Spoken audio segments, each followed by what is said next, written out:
একাদশীর ব্রত কবে পালন করব আমরা, 8 তারিখে না 9 তারিখে, 8 তারিখে কোথায় কোথায় পালন করব এবং 9 তারিখে কোথায় কোথায় পালন করব সেটা আমরা বিস্তারিত অল্প বিস্তর জানবো। কিন্তু আমরা পালন করব কবে, 8 তারিখ না 9 তারিখ?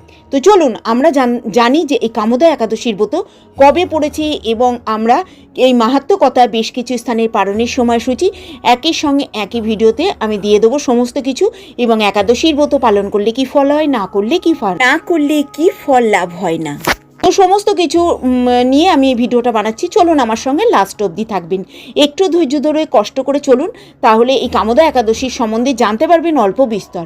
তো আমরা পালন করব 9 তারিখে, তো আমরা কামোদা একাদশীর ব্রত পালন করব 9 তারিখে এবং আমাদের এই ব্রত পালনের সময়সূচি 9 তারিখে পালন করছি এবং আমরা পালন সারব আমরা 5টা 20 থেকে, পরের দিনকে 10 তারিখে 5টা 20 থেকে সকালবেলা 9টা 32-এর মধ্যে আমরা বৃহস্পতিবার গৌরী ত্রয়োদশী